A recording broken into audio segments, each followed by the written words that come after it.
Hello students, मेरा नाम है हर्ष वर्मा। आप सभी को मेरा नमस्कार। मैं बहुत बहुत स्वागत करता हूं आपका इस सेशन में। आज मैं इस सेशन में आपके लिए जो खुशखबरी लेकर के आया हूं, उस खुशखबरी का नाम है एसएससी स्टेनोग्राफर 2023, जिसका नोटिफिकेशन रिलीज हो चुका है। आज हम बात करेंगे इस सेशन में इससे जुड़ी हुई जरूरी जानकारियों की कि स्टेनोग्राफी क्या होती है, स्टेनोग्राफर क्या होता है, क्या इसका काम होता है, टीयर 1 क्या रहने वाला है, टीयर 1 के अंदर क्या क्या सब्जेक्ट्स होंगे, स्किल टेस्ट क्या होगा, स्किल टेस्ट का प्रोसीजर क्या रहने वाला है, प्रमोशंस कैसे होंगे, सैलरी क्या रहने वाली है, हर जरूरी चीज पर आज हम बात करेंगे। और एंड में सबसे जरूरी चीज मैं आपको बताऊंगा, इसीलिए जुड़े रहिएगा इस सेशन के साथ। काफी इन डेप्थ जानकारी मैं आपको देने वाला हूं, स्पेशली उन स्टूडेंट्स के लिए काफी फायदेमंद होने वाला है जो पहली बार ये स्टेनोग्राफी क्या होती है या स्टेनोग्राफर के बारे में सुन रहे हैं और जिन्हें इंटरेस्ट है इस चीज के अंदर कि ये स्टेनोग्राफर बनकर के आगे क्या होगा, क्या फायदा रहेगा, हमारा लाइफ कैसे रहेगा, हमारी प्रमोशन सैलरी क्या होने वाली है, इन सब चीजों की जानकारी मैं आपको दूंगा। इसलिए जुड़े रहिएगा मेरे साथ इस सेशन में।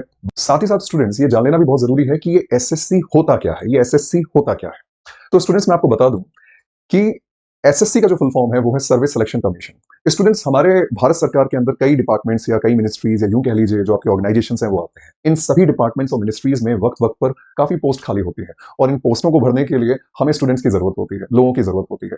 तो इसके लिए एग्जाम कंडक्ट कराना भी जरूरी है और इस एग्जाम को कंडक्ट कराने की जिम्मेदारी दी जाती है एसएससी को। तो एसएससी एक अथॉरिटी है जो आपके इन एग्जाम्स को वक्त वक्त पर कंडक्ट कराती है ताकि रिक्रूटमेंट किया जा सके, भर्ती की जा सके। तो वैसे ही इन डिपार्टमेंट्स में जब स्टेनो ग्रुप सी और स्टेनो ग्रुप डी के लिए पोस्ट जब खाली होती है तो एसएससी स्टेनोग्राफर का एग्जाम कंडक्ट कराता है। और आप ये मान के चलिए कि एक ऐसा एग्जाम है जो लगभग हर साल साल में एक बार कंडक्ट होता है। तो स्टूडेंट्स, जब आपका सिलेक्शन होता है तो सिलेक्शन एसएससी में नहीं बल्कि एसएससी के थ्रू डिपार्टमेंट्स और मिनिस्ट्रीज में होता है। तो ये जान लेना हमारे लिए काफी जरूरी है। चलिए आगे बढ़ते हैं हम अपनी अगली स्लाइड पर। स्टूडेंट्स, अब हम बात करते हैं कि ये स्टेनोग्राफी, जैसे शॉर्ट हैंड भी कहते हैं, ये क्या होती है।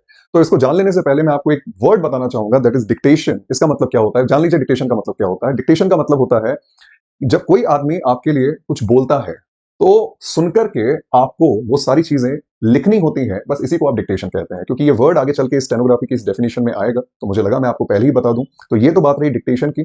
अब बात करते हैं कि स्टेनोग्राफी या शॉर्ट हैंड क्या होती है। स्टूडेंट्स, स्टेनोग्राफी एक जस्ट एक कोडेड लैंग्वेज है जिसके अंदर आप सिंबल्स का और शॉर्टकट्स का इस्तेमाल करते हैं, क्योंकि इन सिंबल्स और शॉर्टकट्स की मदद से किसी भी चीज को लिख लेना बहुत आसान होता है। इसीलिए स्टेनोग्राफी शॉर्ट हैंड का, इस कोडेड लैंग्वेज का हम इस्तेमाल करते हैं। और इस कोडेड लैंग्वेज को इस्तेमाल करने वाले व्यक्ति को आप कहते हैं स्टेनोग्राफर। इस व्यक्ति का काम होता है किसी व्यक्ति को सुन करके जो भी उसने बोला उसे बड़े आराम से और जल्दी से टाइप कर पाना, और ये सिर्फ संभव हो पाता है स्टेनोग्राफी और शॉर्ट हैंड की मदद से। तो ये तो बात रही कि क्या होती है स्टेनोग्राफी, स्टेनोग्राफर क्या होता है। अब हम बात करते हैं अब अपनी अगली स्लाइड में कि स्टेनोग्राफी क्यों यूज की जाती है, कहां यूज की जाती है, क्या इसका कोई अल्टरनेटिव है या नहीं, स्टेनोग्राफर का काम क्या स्टेनो के अलावा भी कुछ और होता है। इन सब चीजों के बारे में बात करते हैं अपनी अगली स्लाइड पर। आइए देखते हैं स्टूडेंट्स। अब बात करते हैं कि ये स्टेनोग्राफी का यूज क्यों होता है और कहां इसका इस्तेमाल किया जाता है। तो स्टूडेंट्स मैं आपको बता दूं, देखिए जितने भी डिपार्टमेंट्स भारत सरकार के अंदर या मिनिस्ट्रीज जो भारत सरकार के अंदर आती है, या यूं कह लीजिए कि जितनी भी कोर्ट की जो प्रोसीडिंग्स होती है, कार्रवाई होती है, या फिर लोकसभा सचिवालय की बात करें या राज्यसभा सचिवालय की बात करें, इन जगहों पर जो कुछ भी बोला जाता है तो इन जगहों पर एक व्यक्ति होता है जिसे आप स्टेनोग्राफर कहते हैं। इसका काम होता है इन सारी बातों को सुन करके बहुत जल्दी जल्दी लिखना। अब यहां पर एक प्रश्न आता है कि क्या हम स्टेनोग्राफी का ही इस्तेमाल करें जल्दी लिखने के लिए। हम हिंदी और इंग्लिश का इस्तेमाल भी कर सकते हैं, लेकिन स्टूडेंट्स मैं आपको बता दूं कि जैसा कि मैंने आपको कहा कि स्टेनोग्राफी एक कोडेड लैंग्वेज है। अगर आपको बहुत जल्दी जल्दी सुनकर के कोई चीज लिखनी है, ध्यान रखिए कि बोलने वाला व्यक्ति अपनी स्पीड से बोलेगा और उसकी हर चीज को सुनकर के आपको लिखना है, और ये पॉसिबल नहीं है हिंदी और इंग्लिश लैंग्वेज में लिख पाना। यहां जरूरत पड़ती है हमें इंग्लिश और हिंदी स्टेनो की, जिसे आप कोडेड लैंग्वेज कहते हैं, क्योंकि इसमें सिंबल्स एंड शॉर्टकट्स होते हैं जिससे कि आप बहुत जल्दी से इन चीजों को लिख पाते हैं। तो ये तो बात रही कि क्यों इसका इस्तेमाल किया जाता है।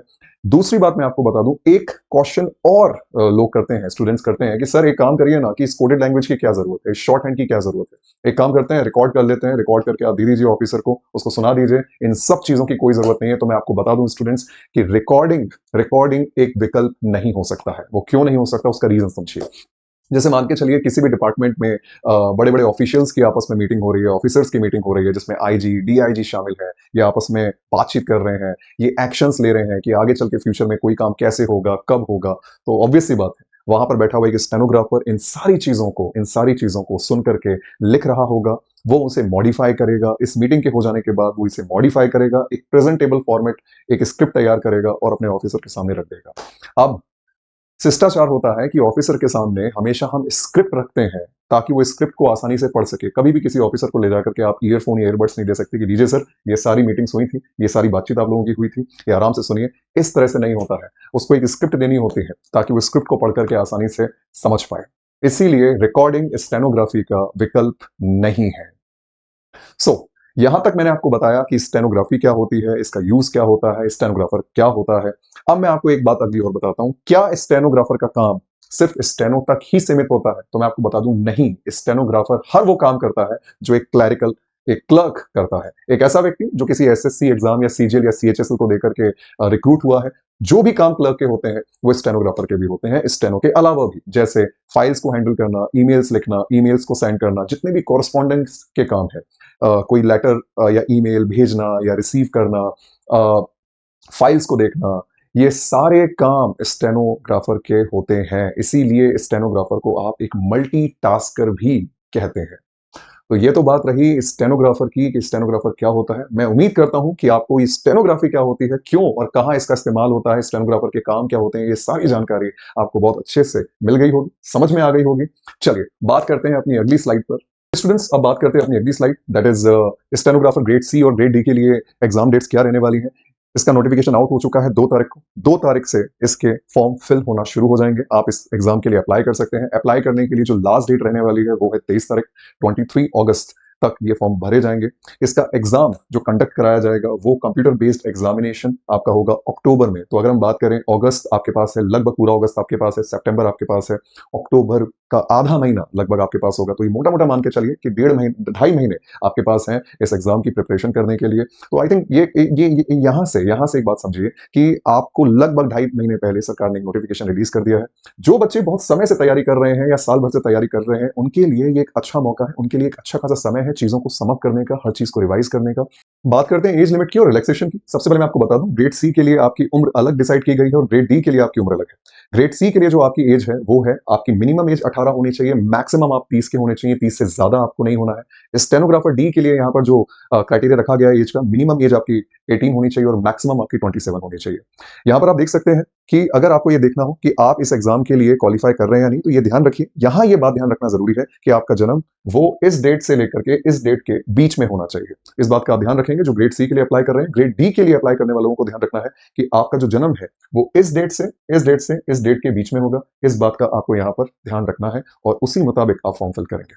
चलिए बात करते हैं अपनी अगली स्लाइड पर, जहां हम बात करने जा रहे हैं रिलैक्सेशन की, कि आपको एज रिलैक्सेशन कितना मिलने वाला है।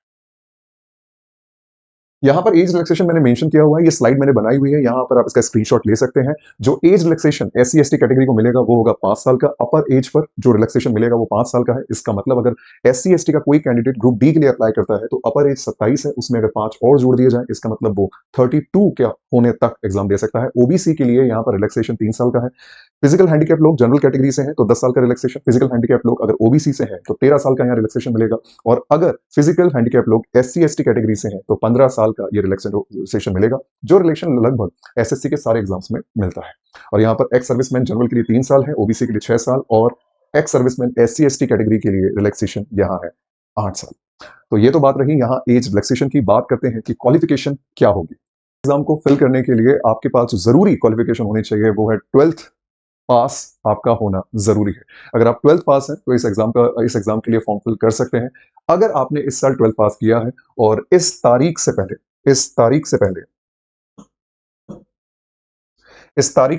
अगर आपका सर्टिफिकेट आ चुका है 12th पास का, तो आप इस एग्जाम को फिल कर सकते हैं। और स्टूडेंट्स, मैं आपको एक बहुत बात बता दूं कि अगर कोई स्टूडेंट जिसने 12th पास कर लिया है और अगर उसको ये जॉब मिल जाती है, तो जॉब मिलने के बाद जो पोस्ट आपको मिलती है या तो वो ग्रुप डी होती है या तो वो ग्रुप सी होती है। अगर आपको ग्रुप सी पोस्ट मिल जाती है तो ये जो पोस्ट होती है ये बराबर होती है टैक्स असिस्टेंट के।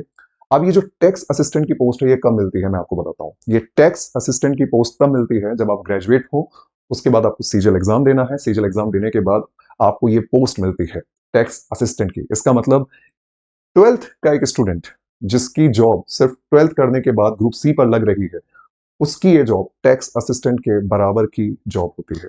तो आई थिंक इसको सुनकर के आपके अंदर कुछ तो मोटिवेशन डेफिनेटली आएगा और पढ़ाई के प्रति डेडिकेशन भी आएगा कि आपको इस लेवल की जॉब इस ग्रुप सी की पोस्ट जो टैक्स असिस्टेंट के बराबर है वो आपको 12th पास करने के बाद डायरेक्टली मिल रही है। स्टूडेंट्स, अब हम बात करेंगे कि इस एग्जाम को देने के लिए स्कीम क्या रहने वाली है, क्या क्या स्टेजेस रहेंगी इस एग्जाम को क्रैक करने के लिए। सबसे पहला जो स्टेज होगा दैट इज टीयर 1। इसमें ये कंप्यूटर बेस्ड टेस्ट होगा जिसके अंदर आपसे 3 सब्जेक्ट्स पूछे जाएंगे, जिसके बारे में मैं आगे आपसे बात करूंगा। इसके बाद जो अगली स्टेज होगी वो होगी स्किल टेस्ट, जिसे आप मेंस एग्जाम भी कहेंगे। हम बात करेंगे स्किल टेस्ट कैसे होता है, इन डेप्थ हम जानकारी लेंगे इस बात की। सबसे पहले बात करते हैं कि टीयर 1 में क्या क्या पूछा जाएगा।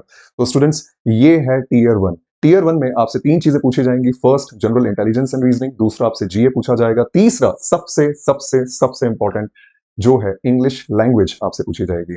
जनरल इंटेलिजेंस के जो टोटल क्वेश्चंस होंगे वो 50 होंगे, मैक्सिमम मार्क्स भी 50 होंगे। मींस एक क्वेश्चन 1 मार्क का होगा। एक क्वेश्चन 1 मार्क का होगा।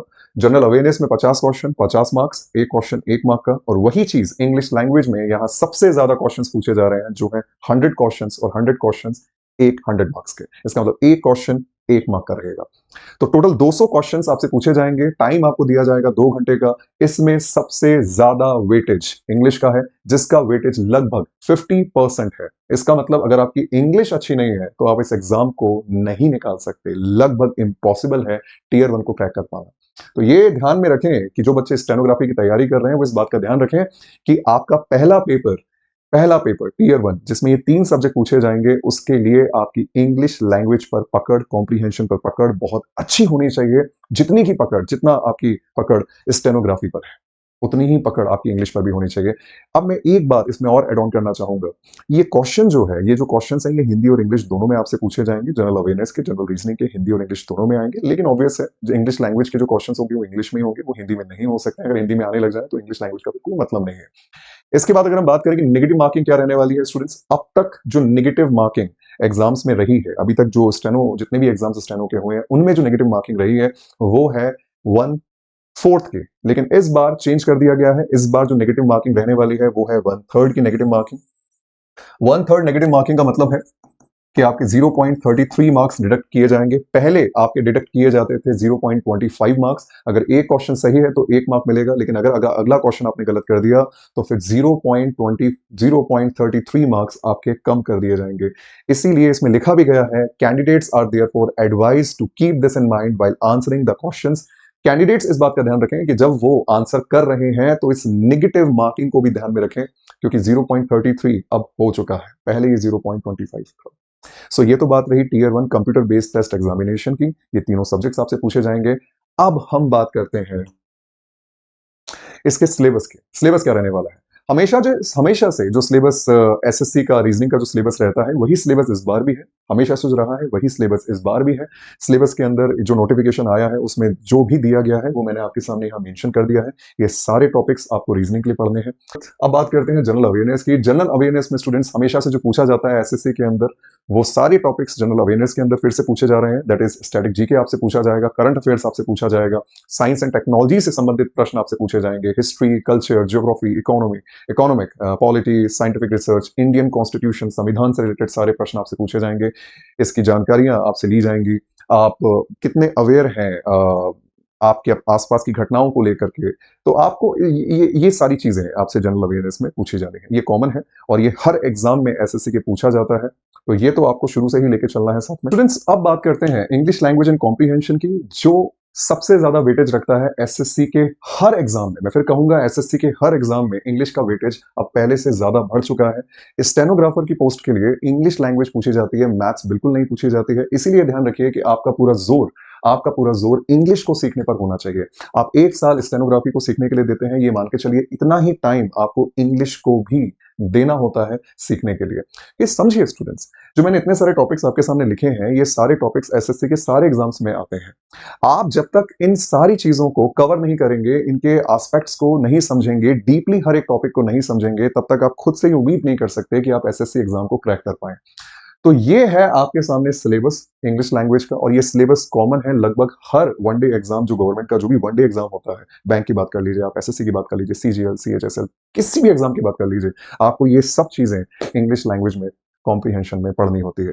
तो ये टॉपिक्स आपके सामने हैं: noun, pronoun, syntax, articles, adjectives, adverbs, question tags, prepositions, conjunction, test, conditional, modals, narration, active passives, error finding, sentence improvement, fill in the blanks, idioms, cloze test, reading comprehension, jumbled, PQRS भी कहते हैं आप इसे, synonyms, antonyms, and verbs, ये सारी चीजें आपको पढ़नी है।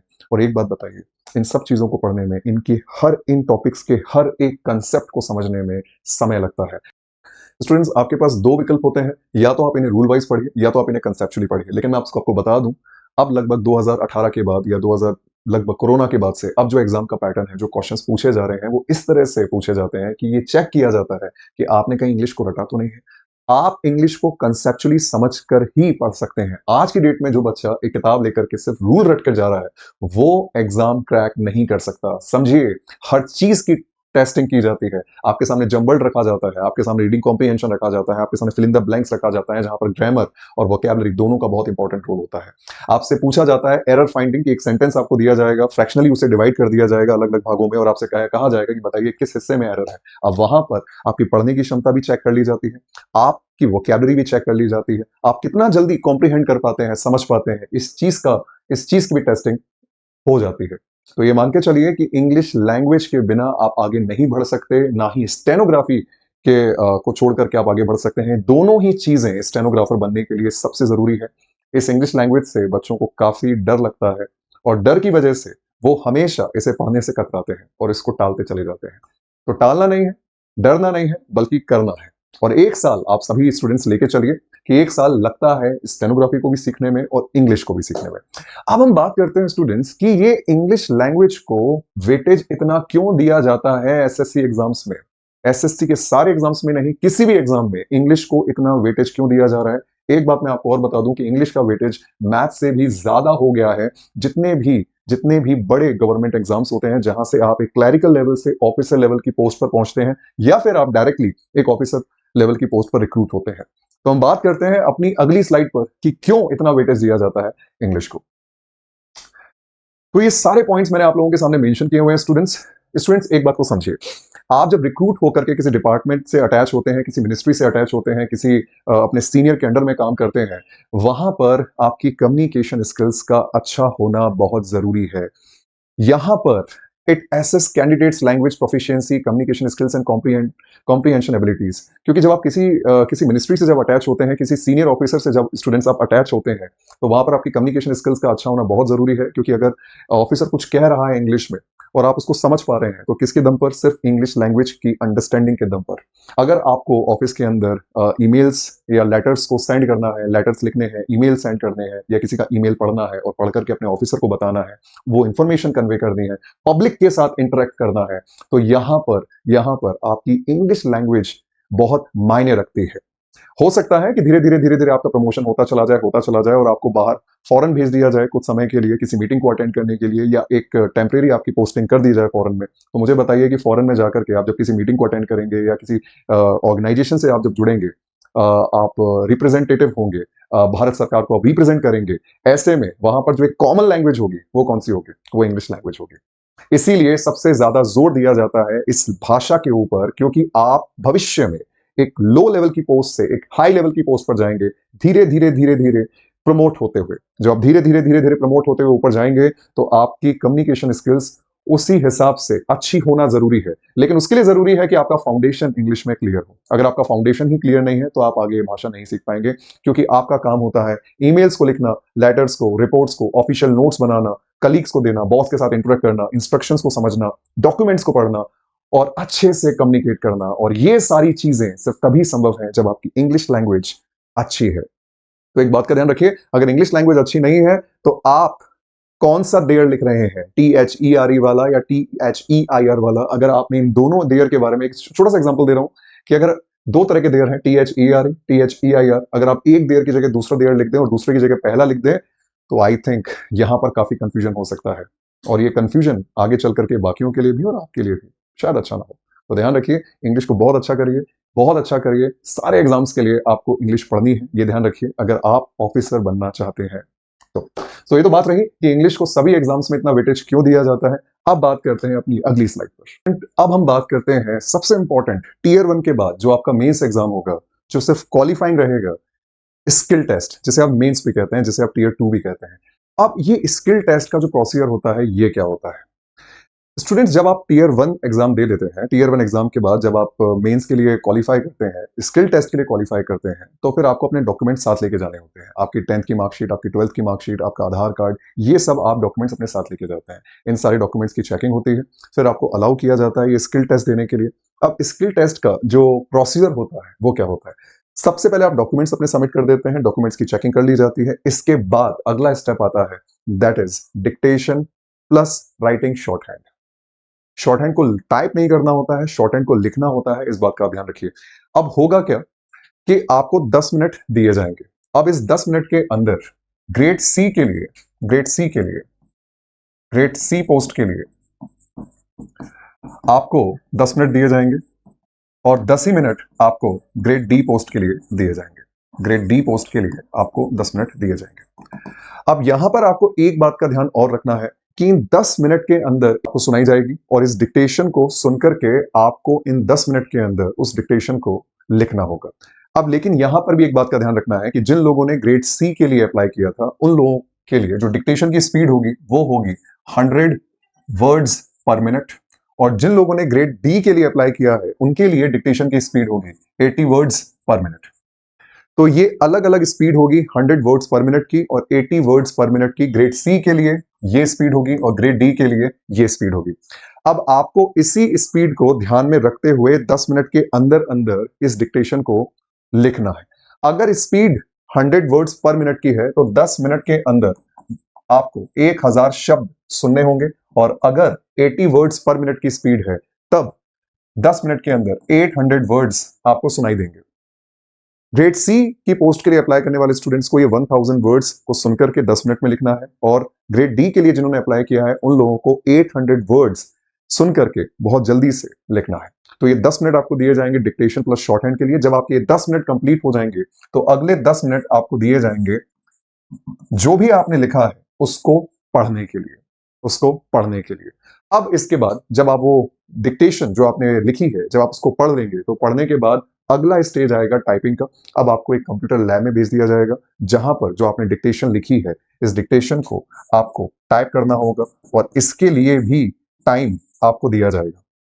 तो ये तो बात रही प्रोसीजर की, डॉक्यूमेंट्स दिखाएंगे। उसके बाद पहली स्टेज आएगी आपकी डिक्टेशन की। डिक्टेशन को सुनकर के आपको दिए गए समय में इस स्पीड के हिसाब से आपको वो डिक्टेशन लिखनी है। डिक्टेशन के बाद अगले 10 मिनट आपको दिए जाएंगे रीडिंग के लिए। फिर अगला जो लास्ट स्टेज होगा आपको कंप्यूटर लैब में भेज दिया जाएगा। उस कंप्यूटर लैब में आपको उस जो डिक्टेशन आपने लिखी है उसे आपको टाइप करना होगा। अब हम बात करते हैं कि जब आप उस डिक्टेशन लिखी गई डिक्टेशन को जब आप टाइप कर रहे होंगे तो उसके लिए आपको कितना टाइम मिलने वाला है।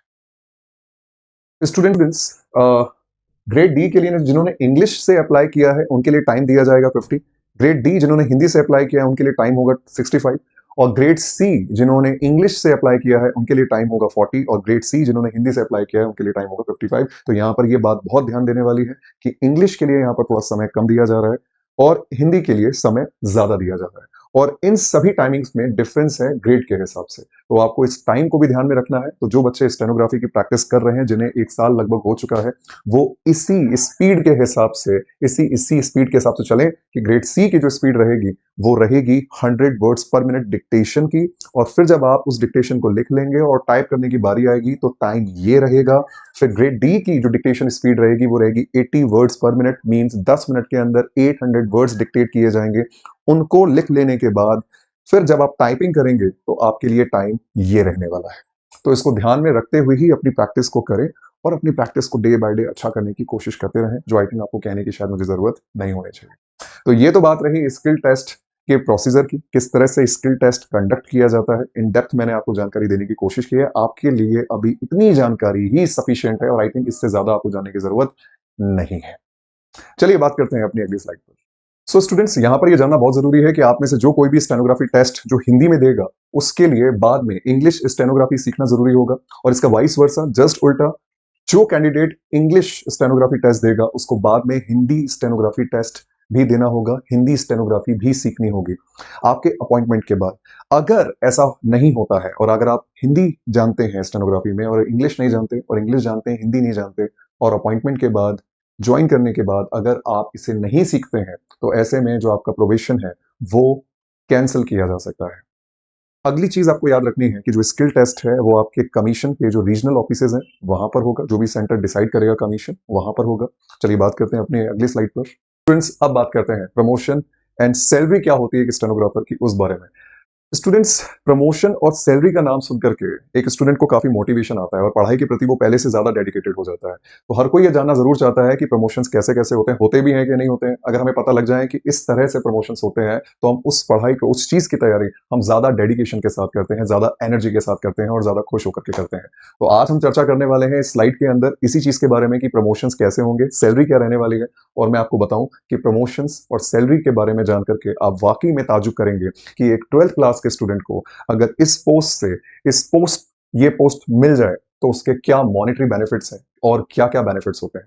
तो अगर आप ग्रेड सी या ग्रेड डी की पोस्ट हासिल कर लेते हैं डिपार्टमेंट्स में, तो आप कुछ सालों के बाद वहां से बन जाते हैं पीए। कितने साल के बाद आप पीए बनते हैं? लगभग आप मान के चलिए कि आपको 6 साल भी लग सकते हैं, 8 साल भी लग सकते हैं पीए, दैट मीन्स पर्सनल असिस्टेंट बनने में। इसके बाद लगभग इतना ही वक्त आपको लगता है प्राइवेट सेक्रेटरी बनने में, और 5 से 6 साल का वक्त आपको लगता है प्रिंसिपल प्राइवेट सेक्रेटरी बनने में। इसके बाद आप इतने ही टाइम ड्यूरेशन में 5 या 4 या 5 साल के अंदर आप बनते हैं सीनियर पीपीएस, और लगभग 5 से 6 साल के बाद आप बन जाते हैं प्रिंसिपल स्टाफ ऑफिसर। अभी यहां ये खत्म नहीं हुआ है, अभी मैं यहां आपको और बेनिफिट्स इसके बताता हूं। स्टूडेंट्स, जब आप पीए बन जाते हैं ना, तो पीए बन करके आप डिपार्टमेंट के ग्रुप टॉप ऑफिसर्स, मतलब ग्रुप ए में आने वाले टॉप ऑफिसर्स के साथ आप अटैच होकर के काम करते हैं, जैसे आईजी, डीआईजी, इन सभी के साथ आप अटैच होकर के काम करते हैं। आपको मिनिस्टर्स के साथ काम करने का मौका मिल सकता है, आप इनके साथ अटैच होकर के काम करते हैं। आप एज अ पीए आप एक गेटवे ऑफ कम्युनिकेशन होते हैं। मींस आप एक पर्सनल असिस्टेंट होते हैं अपने टॉप ऑफिसर के लिए। जितनी भी फाइल्स टॉप ऑफिसर के पास जानी है, पहले वो फाइल आप तक आती है, आप उन फाइल्स को चेक करते हैं, चेक करने के बाद अपने ऑफिसर को सेंड करते हैं, भेजते हैं, दिखाते हैं, और ऑफिसर उन्हें चेक करने के बाद आपको दे देता है, और उसमें जो कुछ भी है वो आप काम डिस्ट्रीब्यूट करते हैं स्टाफ को। तो एक तरीके से आप गेटवे ऑफ कम्युनिकेशन है, आप तक फाइल्स आएंगी, वही फाइल्स ऑफिसर के पास जाएंगी। स्टूडेंट्स, जब आपको इन ऑफिसर्स के साथ काम करने का मौका मिलता है तो यकीन मानिए कि आपको बहुत कुछ सीखने को मिलता है। इनकी लाइफस्टाइल कैसी है, ये किस तरह से काम करते हैं, अ, इनसे आप बहुत कुछ सीखते हैं। मींस जब आप इनसे इनकी पॉजिटिव साइड सीखते हैं, जब इनकी पॉजिटिव साइड आप देखते हैं और वो पॉजिटिव साइड आप देख करके जब सीखते हैं चीजें, तो ये लाइफ में बहुत काम आती है। तो पर्सनल असिस्टेंट अगर आप हैं तो ये वाकई में एक बहुत बड़ी बात है, जो कि आप बन जाते हैं इंटरनल डिपार्टमेंटल एग्जाम्स देकर के। आप स्किल टेस्ट देते हैं जिससे कि आपकी सैलरी बढ़ जाती है। और मैं आपको बता दूं, जैसे जैसे आपको 4-5 साल में प्रमोशन मिलता चला जाता है, वैसे वैसे आपका ग्रेड पे बढ़ता चला जाता है। स्टूडेंट्स, ग्रेड पे शुरुआत आपकी होती है ग्रेड डी की। तो ग्रेड डी की पोस्ट के लिए जो ग्रेड पे है वो है 2400। ग्रेड सी के लिए 4200 भी है, और ग्रेड सी के लिए 4600 भी है। अब कुछ सालों के बाद, लगभग 6 से 7 साल के बाद, जब आप पीए बनते हैं तो आपकी ग्रेड पे बढ़ जाती है, 4600 हो जाती है, 4600 से 4800 होती है, 4800 से ये 6600, फिर 7600 और फिर 8700। ये आपका ग्रेड पे 8700 तक चला जाता है। और जब ये 8700 तक चला जाता है तो यकीन मानिए कि आपकी सैलरी लगभग 1.5 लाख से 2 लाख के बीच में होती है। इसके बाद हम बात करें कि ग्रेड पे, जब आपका जो ग्रेड पे होता है उसके बाद बेसिक पे आपका कितना होता है। जो बेसिक पे होता है ग्रेड डी के लिए वो होगा 25,500। ये आपका बेसिक पे होता है, इतनी सैलरी आपको मिलती है। उसके बाद ग्रेड सी के लिए आपकी सैलरी है यहाँ पर 35,400, और ग्रेड सी के लिए 44,900। इसके बाद आपको जो gross salary, in hand salary जो आपको मिलती है वो होती है 40,000 से 43,000 के बीच में। ग्रेड डी की जो पोस्ट हासिल करेगा उससे, ग्रेड सी की पोस्ट जिसे मिलती है उसकी सैलरी होती है 55,000 से लेकर के लगभग 67,000 के बीच में होती है। तो ये ध्यान रखिए कि एक 12th क्लास के बच्चे को अगर ग्रेड डी की पोस्ट मिल जाती है तो उसकी अच्छी खासी सैलरी है। आई थिंक 12th पास करने के बाद कोई भी एक प्राइवेट कंपनी आपको इतना इतना सैलरी, इन हैंड सैलरी नहीं देगा। एक बात यहां पर आपको और ध्यान रखनी है कि बेसिक पे से जब आप ग्रॉस सैलरी पर जाते हैं तो यहां पर आपका डीए जुड़ जाता है, एचआरए जुड़ जाता है, दूसरे आपके अलाउंसेस आपके जुड़ जाते हैं। और जैसे जैसे आपका डीएनएस महंगाई बता डीएनएस अलाउंस बढ़ता चला जाता है, वैसे वैसे आपकी सैलरी भी हर साल बढ़ती चली जाती है, इंक्रीमेंट होता चला जाता है। स्टूडेंट्स देखिए, जब आप एसएससी स्टेनो में एग्जाम देकर के जब आप अलग अलग डिपार्टमेंट्स में सेलेक्ट होते हैं, जैसे इनकम टैक्स में, एमईए में, सीबीआईसी में, सीबीटी में, इंटेलिजेंस ब्यूरो में, अलग अलग डिपार्टमेंट्स से जब आप जुड़ते हैं, इन सभी डिपार्टमेंट्स में जो प्रमोशन के जो नियम होते हैं वो सभी डिपार्टमेंट्स में एक जैसे हैं, सभी डिपार्टमेंट्स में एक जैसे हैं। लेकिन एक ऐसा डिपार्ट ऐसी मिनिस्ट्री है, मिनिस्ट्री ऑफ रेलवे, जहां पर आपके प्रमोशंस बहुत जल्दी होते हैं। देखिए स्टूडेंट्स, ये प्रमोशंस अलग अलग डिपार्टमेंट में एक जैसे होते हैं, एक डिपार्टमेंट जो मैंने आपको बताया मिनिस्ट्री ऑफ रेलवे, इसमें प्रमोशंस थोड़े जल्दी होते हैं। लेकिन मैं आपको एक बात बता दूं कि इन सभी डिपार्टमेंट्स में आपको इंटरनल एग्जाम्स देकर के ही आगे प्रमोट किया जाता है। ठीक, इस बात का आपको ध्यान रखना है। So all in all students, यहाँ पर मैंने आपको बताया कि आप ग्रेड सी और डी से जब शुरू करते हैं तो धीरे धीरे प्रमोट होते होते आप पहुंच जाते हैं प्रिंसिपल स्टाफ ऑफिसर तक। और मैं आपको बता दूं, जब आप यहाँ पहुंच जाते हैं तो आपका जो रुतबा होता है ना, वो जो सीनियर ज्वाइंट भारत सरकार में सीनियर ज्वाइंट सेक्रेटरी जो आईएएस लेवल का होता है, आपका रुतबा उसके बराबर का होता है। तो आई थिंक ये एक एक बहुत बड़ी बात है जो आपके सबकॉन्शियस माइंड में बैठ जानी चाहिए कि आप जिस रास्ते पर चल रहे हैं वो रास्ता बहुत अच्छा है। वो रास्ता आपको सक्सेस की तरफ ले जा रहा है, आपका करियर आगे जा रहा है, आपका करियर धीरे धीरे अच्छा होता जा रहा है, सैलरी आपकी बढ़ती जा रही है। अगर सैलरी बढ़ रही है, आपकी लाइफ अच्छी हो रही है, लाइफ अच्छी है। यहाँ पर फायदे देखिए क्या है, मैं आपको बता दूं। आपको होम पोस्टिंग मिल सकती है अगर आपके मार्क्स अच्छे हैं, आप अपने परिवार के साथ आप रह सकते हैं। समाज में रिस्पेक्ट बहुत अच्छा है, आपको बड़े बड़े मिनिस्टर्स के साथ जुड़ करके काम करने का मौका मिलता है। उनके साथ अटैच होकर के जब आप काम करते हैं तो उनकी लाइफस्टाइल जानने का आपको मौका मिलता है, वो किस तरह से काम करते हैं ये आपको पता लगता है। ठीक है, उनको देख करके आप भी नई चीजें सीखते हैं जो आपके लिए आगे नौकरी में भी और लाइफ में बहुत काम आती है।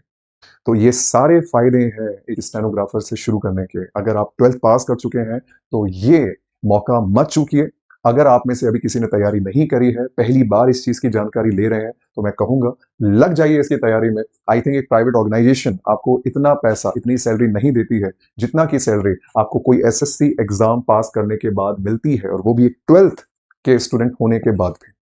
तो मुझे लगता है कि आई थिंक अगर आप मेहनतकश व्यक्ति हैं, मेहनत कर सकते हैं, मेहनती हैं, तो फिर ये एग्ज़ाम आपके लिए है। लेकिन इसमें मेहनत करने के लिए आपको इस एग्ज़ाम को क्रैक करने के लिए आपका स्टेनोग्राफी अच्छी होना और आपका इंग्लिश लैंग्वेज पे पकड़ होना बहुत ज़रूरी है। सो ये तो बात रही स्टूडेंट्स प्रमोशन की और सैलरी की। अब हम बात करते हैं कि जब आप ये सारी प्रोसीजर से गुजरते हैं और जब आपको ज्वाइनिंग लेटर मिल जाता है तो इसके बाद क्या होता है। सो स्टूडेंट्स, इसके बाद अच्छा ये मैं आपको बताना चाहूंगा कि यहाँ पर ये नोटिफिकेशन में जो दिया गया था tentative vacancies of stenographer grade C के लिए जो वैकेंसीज हैं अलग अलग डिपार्टमेंट्स में, मैं आपको बता दूं। जैसे central administrative tribunal, central board of indirect taxes CBT, central vigilance commission, department of agriculture. तो अगर आप ग्रेड सी पोस्ट हासिल कर लेते हैं तो आपको इन मिनिस्ट्रीज से जुड़ने का मौका मिलेगा। और इनमें अलग अलग कैटेगरीज के हिसाब से वैकेंसीज दी गई हैं। जैसे एससी के लिए 13 है, 3 एसटी के लिए हैं, ओबीसी के लिए 66 है, 22 है, ईडब्ल्यूएस के लिए 6 है, 49 यूआर के लिए है। टोटल वैकेंसीज लगभग आपकी बनती है 93। तो ग्रुप सी के लिए जो टोटल वैकेंसीज हैं वो है 93। ये है ग्रुप सी के लिए टोटल वैकेंसीज। अगर बात करें स्टेनोग्राफर ग्रेड डी के लिए जो वैकेंसीज है, अगर आप ग्रेड डी पोस्ट पर सेलेक्ट होते हैं तो आपको इन सभी डिपार्टमेंट्स से जुड़ना होगा। इन डिपार्टमेंट्स को आपके मार्क्स के हिसाब से इन डिपार्टमेंट्स में आपको भेजा जाएगा। इसके बाद टोटल वैकेंसीज की बात करें तो यहाँ पर लगभग टोटल वैकेंसीज आपकी ग्रुप डी के लिए बनती है 11,114। तो टोटल वैकेंसीज ग्रुप सी और ग्रुप डी मिलाकर के आपकी बनती है 1207 वैकेंसीज। आपकी तैयारी ग्रुप सी को ध्यान में रखते हुए स्टूडेंट्स होनी चाहिए। भले वैकेंसीज कम हो, कई बार वैकेंसीज जब ज्यादा आती है तो मोटिवेशन भी उतना ही ज्यादा बढ़ जाता है, डेडिकेशन पढ़ाई की तरफ बढ़ जाता है। लेकिन मेरा एक मानना है स्टूडेंट्स, सभी टीचर्स का और सभी आपके सीनियर्स एक ही बात कहेंगे कि आपको चाहिए तो सिर्फ एक ही पोस्ट। जब एक ही पोस्ट चाहिए तो पूरा दम लगा दीजिए। आप इस साइड को मत देखिए कितनी वैकेंसीज आई हैं, इसको देखिए कि वैकेंसीज कम से कम आई तो हैं, कम से कम आपके पास कुछ तो है। अगर वैकेंसीज आई नहीं होती तो क्या आपकी तैयारी मुकम्मल हो पाती। तो कहने का सिर्फ इतना सा मतलब है कि खुश हो जाइए कि वैकेंसीज आई हैं, भले ही थोड़ी कम आई है, लेकिन आपको चाहिए तो सिर्फ एक पोस्ट है। दम लगा दीजिए। दिमाग में एक चीज रखिए, आप किस कैटेगरी से हैं ये भूल जाइए। सिर्फ दिमाग में एक चीज रखिए कि अगर 100 मार्क्स का पेपर है तो हमें 100 लेके आने हैं, 200 मार्क्स का पेपर है तो 200 लेके आने हैं। ना कैटेगरी के हिसाब से सोचिए, ना वैकेंसीज के हिसाब से सोचिए, आपको आउट ऑफ लेके आना है, सिर्फ इस हिसाब से सोचिए। सो आप मैं उम्मीद करता हूं कि आपको ये सारी बातें अभी समझ में आएंगी। अब स्टूडेंट्स अब हम बात करते हैं कि जब आपको ज्वाइनिंग मिल जाती है तो उसके बाद मेडिकल टेस्ट होता है या नहीं होता है। तो मैं आपको बता दूं कि ज्वाइनिंग के बाद आपका मेडिकल टेस्ट होता है। आप जिस भी डिपार्टमेंट में जाते हैं उस डिपार्टमेंट में आपको जाना होता है, वहां का ऑफिसर आपको एक रिसिप्ट देता है। एक एग्जांपल के तौर पर मैं आपको बताऊं कि अगर आपका सिलेक्शन इनकम टैक्स डिपार्टमेंट में हुआ है तो यहां पर जब आप इनकम टैक्स डिपार्टमेंट में जाएंगे तो वहां का ITO means income tax officer आपको एक रिसिप्ट देगा। उस रिसिप्ट के अंदर पूरा प्रोसीजर होगा। उसके बाद वो रिसिप्ट लेकर के आपको गवर्नमेंट हॉस्पिटल में जाना होगा जो भी उस एरिया में या उस शहर में होगा।